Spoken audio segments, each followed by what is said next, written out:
மேட்டுப்பாளையத்திலிருந்து பல்வேறு ஊர்களுக்கு கூடுதல் ரயில்களை அறிமுகப்படுத்துவதற்கும் இயக்குவதற்கும் தெற்கு ரயில்வே திட்டமிட்டிருக்கிறது. ராமேஸ்வரத்திற்கு புதிய தினசரி ரயில் சேவை, மங்களூரு, மதுரை, சென்னை, வந்தே பாரத், கண்ணூர், ஷோர்னூர், பாலக்காடு உள்ளிட்ட ஊர்களுக்கு கோவையிலிருந்து செல்லக்கூடிய ரயில்கள் மேட்டுப்பாளையத்திற்கு நீட்டிப்பதற்கான ஒரு 7 ரயில்கள் இனிமேல் மேட்டுப்பாளையத்திலிருந்து இயக்குவதற்கான ஒரு வாய்ப்பும் அமைந்திருக்கிறது. எப்போது இதெல்லாம் நடக்கும், இதற்கான சாத்தியக்கூறுகள் எல்லாம் என்ன, இதற்கு தொடர்பான முழு தகவலை தான் இந்த வீடியோல பார்க்க போறோம். சேனல் புதுசாக வந்தீங்கன்னா மறக்காம சப்ஸ்கிரைப், பக்கத்துல பெல் ஐகானை போட்டுருங்க. அப்பதான் நம்ம ஒவ்வொரு வீடியோட நோட்டிபிகேஷன் உடனுக்குடன் வரும். வாங்க வீடியோக்குள்ள போகலாம். தெற்கு ரயில்வேயின் கூடுதல் பொது மேலாளர் அவர்கள் வெளியிட்டுள்ள ஒரு அறிக்கையின்படி இந்த தகவல்கள் கிடைக்கப்பட்டிருக்கிறது. அதன்படி மேட்டுப்பாளையத்திலிருந்து பல்வேறு ஊர்களுக்கு நேரடி ரயில் இணைப்பு வழங்குவதற்கு திட்டமிட்டிருக்கிறாங்க. இதற்கான ஒரு பரிந்துரையை ரயில்வே வாரியத்திற்கு அனுப்பியிருக்கிறாங்க. ரயில்வே வாரியத்திலிருந்து ஒப்புதல் கிடைத்தால்தான் ரயில்கள் அனைத்துமே இயங்கும் என்பது நாம் அனைவருக்குமே தெரியும். எனவே இது ஒரு பரிந்துரை, ஆனால் இயக்குவதற்கான 100% வாய்ப்புகள் இருக்கிறது. இப்போது இருக்கும் வசதிகளை வைத்து மேட்டுப்பாளையத்திலிருந்து இந்த அனைத்து ரயில்களையுமே அறிமுகப்படுத்த முடியாது. இருப்பினும் மேட்டுப்பாளையம் ரயில் நிலையத்தில் மேம்படுத்தக்கூடிய பணிகளானது தற்போது நடைபெற்று வருகிறது. மேட்டுப்பாளையம் யார்டோட ரீமாடலிங் ஒர்க்ஸோட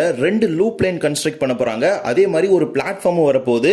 மொத்தமா 3 ட்ராக் அடிஷனலா வரதுனால 8 புது ட்ரெயின்ஸ் மேட்டுப்பாளையத்துல ஸ்டார்ட் பண்ற மாதிரி பிளான் பண்ணிருக்காங்க.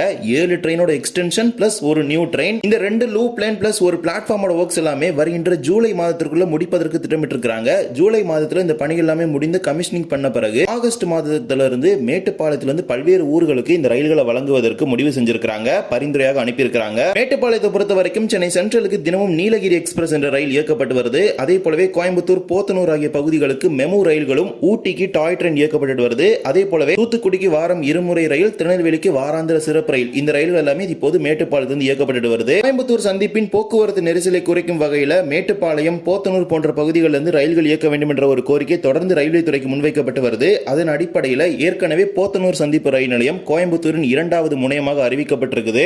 அங்கு கோச்சிங் டிப்போட், பிட்லைன் வசதியுடன் கூடிய அனைத்து விதமான மேம்பாட்டுகளும் பண்ண இருக்கிறாங்க. அதுக்கான டெண்டர் எல்லாமே ஏற்கனவே ரிலீஸ் பண்ணிட்டாங்க. போத்தனூர் தான் கோயம்புத்தூருக்கு 2வது டெர்மினலா இருக்க போது. எப்படி சென்னை எக்மோருக்கு தாம்பரம் 3வது, பெரம்பூர் 4வது வரப்போதோ அதே மாதிரி கோயம்புத்தூருக்கு 2வது டெர்மினல் தான் போத்தனூர். அதே மாதிரி கோயம்புத்தூர்ல PFTR பேஸ்டு ட்ரெயின்ஸ், அதாவது பிளாட்ஃபார்ம்ல வந்துட்டு அகைன் ரிட்டர்ன் போற ட்ரெயின்ஸ் மோஸ்ட்லி மேட்டுப்பாளையத்துல ஆபரேட் பண்றதுக்கான ஒரு பிளான் தான் இப்ப இனிஷியேட் பண்ணிருக்காங்க. அந்த 7 ட்ரெயினுமே சும்மா கோயம்புத்தூருக்கு வந்துட்டு போறது தான். 7மே பாத்தீங்கன்னா பிட்லைனுக்குலாம் போறது கிடையாது. ஒரு ட்ரெயின் போகும், அதாவது 6 ட்ரெயின் சொல்லலாம். ஒரு ட்ரெயின் வந்தே பாரத் பாத்தீங்கன்னா மேட்டுப்பாளையத்துக்கு எக்ஸ்டெண்ட் பண்ண பிளான் பண்ணிருக்காங்க. அதுதான் ஒரு பிக்கஸ்ட் இதுவே. புது ட்ரெயினை பொறுத்த வரைக்கும் மேட்டுப்பாளையத்திலிருந்து ராமேஸ்வரத்திற்கு தினசரி ரயில் அறிமுகப்படுத்துவதற்கான ஒரு வாய்ப்புகள் உள்ளதாக குறிப்பிட்டிருக்காங்க.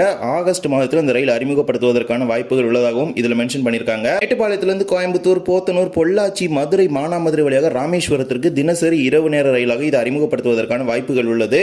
கடந்த வருஷத்துக்கு முன்னாடி வரைக்கும் பாத்தீங்கன்னா ஈரோடு டு ராமேஸ்வரம் ஒரு ட்ரெயின் லான்ச் பண்றதுக்கான ஒரு பிளான் இருக்கு அப்படின்னு சொல்லி ஒவ்வொரு DRUCC மீட்டிங் இந்த மாதிரி பாத்தீங்கன்னா ரிப்ளை கொடுத்துட்டு இருந்திருப்பாங்க. இப்போ பாத்தீங்கன்னா அது அப்படியே மேட்டுப்பாளையம் டு ராமேஸ்வரம் மாறிடுச்சு. மீட்டர் கேஜ்ல பாத்தீங்கன்னா Coimbatore to Rameswaram direct train service இருந்துச்சு. பட் பிராட் கேஜ் ஒர்க்ஸ் முடிஞ்ச பிறகு அகைன் இப்போ வரைக்கும் இந்த ட்ரெயின் ரெஸ்டோர் பண்ணாம இருக்காங்க. அதோட ஒரு ரெஸ்டரேஷனா இந்த மேட்டுப்பாளையம் கோயம்புத்தூர் டெய்லி எக்ஸ்பிரஸ் வந்து மாறும்.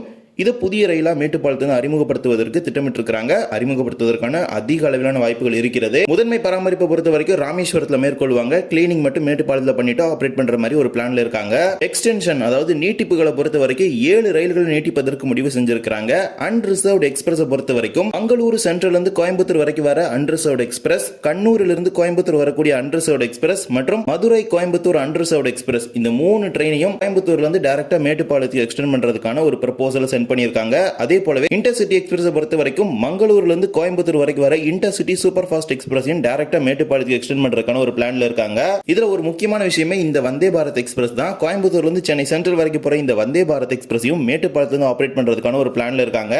புதன்கிழமை தவிர வாரத்தில் 6 நாட்களுக்கு இந்த வந்தே பாரத் எக்ஸ்பிரஸ் இயக்கப்பட்டு வருது. அந்த புதன்கிழமை மட்டும்தான் இந்த ட்ரெயினுக்கான பிரைமரி மெயின்டெனன்ஸ் வந்து பிட்லைன்ல பண்றாங்க. எனவே அந்த ஒரு நாள் மட்டும் மேட்டுப்பாளையத்துல இருந்து எம்டியா கோயம்புத்தூர்ல கொண்டு வந்து மெயின்டெனன்ஸ் எல்லாமே முடிச்சுட்டு அகைன் ஆபரேட் பண்றதுக்கான ஒரு பாசிபிலிட்டிஸ் இருக்குது. ஏன்னா மத்த நாள் பாத்தீங்கன்னா பிளாட்ஃபார்ம்ல நிப்பாட்டி வச்சுட்டு அகைன் ரிட்டர்ன் அந்த பேசிக் ஒர்க்ஸ் மட்டும் தான் பண்ணிட்டு அனுப்பிட்டு இருக்காங்க. சோ அதனால தான் இந்த ட்ரெயின் அப்படியே டைரக்டா மேட்டுப்பாளையத்துக்கு எக்ஸ்டெண்ட் பண்ண பிளான் பண்ணிட்டாங்க. சோ இந்த ட்ரெயின் டைரக்டா மேட்டுப்பாளையத்துக்கு போகும்போது பாத்தீங்கன்னா ஊட்டி போற டூரிஸ்ட் ஆகட்டும் நிறைய மக்கள் மிகவும் ஒரு பயனுள்ள ஒன்றாக இருக்கும் அப்படிங்கிறது இதுல ஒரு முக்கியமான விஷயமா பார்க்க வேண்டும். மெமு ட்ரெயின்ஸை பொறுத்த வரைக்கும் ஷொர்னூர்ல இருந்து கோயம்புத்தூர் வரைக்கும் வர மெமு, அதே மாதிரி பாலக்காடு டவுன்ல இருந்து கோயம்புத்தூர் வரைக்கும் வர இந்த 2 மெமுவை பாத்தீங்கன்னா அப்படியே டைரக்டா மேட்டுப்பாளையத்துக்கு எக்ஸ்டெண்ட் பண்றதுக்கு பிளான் பண்ணிருக்காங்க. எக்ஸ்டெண்ட் பண்றதோட அந்த ட்ரெயின் ஐடில் அங்கே நிக்காம அந்த ஐடில் டைமிங் யூஸ் பண்ணி மேட்டுப்பாளையத்துல இருந்து போத்தனூருக்கோ அல்லது பொள்ளாச்சி நல்லாட்சிக்கு ஒரு மெமோ சர்வீஸ் ரன் பண்ணலாம் அப்படிங்கறதை இதுல மென்ஷன் பண்ணியிருக்காங்க. இந்த மாதிரி 7 ட்ரெயின்ஸை கோயம்புத்தூர்ல டெர்மினேட் ஆகாம டைரக்டா அதை அப்படியே மேட்டுப்பாளையம் வரைக்கும் ரன் பண்ணிட்டு அகைன் ஆபரேட் பண்றதுக்கான ஒரு பிளான்ல தற்போது ப்ரொபோசல் அனுப்பியிருக்காங்க. அது ரயில்வே போர்டுல இருந்து அப்ரூவல் கொடுத்தாதான் அந்த ட்ரெயின்ஸோட இயக்கம் எல்லாம் தொடர்பான தகவல் எல்லாமே வரும். அதுக்கு முன்னாடி பாத்தீங்கன்னா அந்த அப்கிரேடேஷன் ஒர்க்ஸ் எல்லாமே மேட்டுப்பாளையம் ஸ்டேஷன்ல முடியணும். அந்த ஒர்க்ஸ் எல்லாமே முடிஞ்சாதான் ஒவ்வொன்றா ஸ்டார்ட் பண்ணுவாங்க. மேட்டுப்பாளையத்தை பொறுத்த வரைக்கும் ஊட்டி போற ஒரு large number of tourist handle பண்ற ஒரு ஏரியா.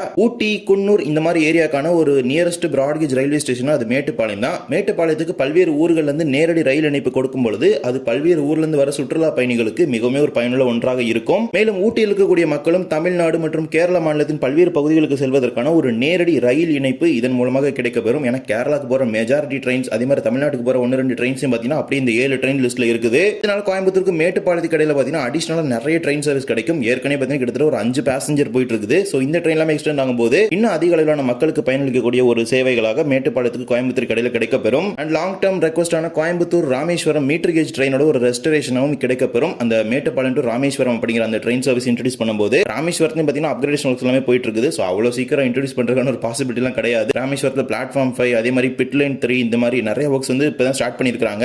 எல்லாமே இந்த அப்கிரேடேஷன் ஒர்க் எல்லாமே முடியதான் அந்த ட்ரெயின் சர்வீஸ் எல்லாம் ஸ்டார்ட் பண்றதுக்கான பாசிபிலிட்டிஸ் இருக்கும். அண்ட் இது போக மேட்டுப்பாளையத்துக்கு ஏற்கனவே போற ட்ரெயின்ஸோட ஃப்ரீக்வன்சி இன்க்ரீஸ் பண்ணுங்கிற ஒரு கோரிக்கை பாத்தீங்கன்னா நீண்ட நாட்களா இருக்குது. தூத்துக்குடிக்கு வாரத்துல 2 நாள் ட்ரெயின் போயிட்டு இருக்குது. அதை டெய்லி மாத்தணுங்கிற ரெக்வஸ்ட் இருக்கு. அதே மாதிரி திருநெல்வேலிக்கு பாத்தீங்கன்னா வீக்லி ஸ்பெஷல் ட்ரெயின், அது கிட்டத்தட்ட 2-3-4 வருஷத்துக்கு மேல ஸ்பெஷல் ட்ரெயினா போயிட்டு இருக்குது. அதை ரெகுலரைஸ் பண்ணணுங்கிற ஒரு கோரிக்கை இருக்குது. தினசரி ரயிலாக இயக்கினால் அது தென்காசி, ராஜபாளையம் சைடு போற எல்லா அம்பாசமுத்திரம் அந்த மொத்த ரூட்டுமே பாத்தீங்கன்னா அது ஒரு டைரக்ட் ட்ரெயின் சர்வீஸா கோயம்புத்தூருக்கு கிடைக்கப்பெறும். இதன் மூலமா கோயம்புத்தூரும் தென் தமிழகமும் அதிக அளவில் பயன்பெறும் அப்படிங்கிறதுல எந்த ஒரு மாற்று கருத்துமே கிடையாது. இப்போது தென் தமிழகத்துக்கு வரணும்னா கோயம்புத்தூர் நாகர்கோவில் சூப்பர் ஃபாஸ்ட் அந்த ஒரு ட்ரெயின் மட்டும் தான் இருக்குது. இவ்வாறு தான் கோயம்புத்தூரோட டெர்மினேட் ஆகிற அந்த 7 ட்ரெயினை மேட்டுப்பாளையத்துக்கு எக்ஸ்டெண்ட் பண்றதுக்கான ஒரு பிளான்ல இருக்காங்க. அதே மாதிரி கோயம்புத்தூர் அதே மாதிரி மேட்டுப்பாளையத்துல இருந்து ராமேஸ்வரத்துக்கு புது ட்ரெயின் சர்வீஸ் விடுறதுக்கான ஒரு பிளான் இருக்குது. ஸோ இதெல்லாமே ஒரு ப்ரொபோசல் அனுப்பியிருக்காங்க. ரயில்வே போர்டுல இருந்து எப்போ அப்ரூவல் கொடுக்குறாங்களோ அவங்களோட முடிவுல தான் எல்லாமே இருக்குது. அண்ட் இந்த எக்ஸ்டென்ஷனுமே பார்த்தீங்கன்னா ஹை பாசிபிலிட்டிஸ் இருக்குன்னு சொல்ல முடியும். ஏன்னா இந்த ட்ரெயின்லாம் பார்த்தீங்கன்னா ஆல்மோஸ்ட் கோயம்புத்தூர்ல வந்து some of the platforms occupy பண்ணிக்கிறது. அதனால அடிஷனல் ட்ரெயினை இன்ட்ரோடியூஸ் பண்ண முடியாத ஒரு சிச்சுவேஷன் இருக்குது. ஆல்மோஸ்ட் எல்லாமே மேட்டுப்பாளையத்துக்கு போனுச்சுன்னா அடிஷனலா கோயம்புத்தூர்ல வந்து ட்ரெயின் சர்வீஸ் ஸ்டார்ட் பண்றதுக்கான ஒரு பாசிபிலிட்டிஸ்மே கிடைக்கப்பெறும். எல்லாத்தையும் கணக்கில் வச்சு தான் இந்த எக்ஸ்டென்ஷன் எல்லாமே பிளான் பண்ணியிருக்காங்க.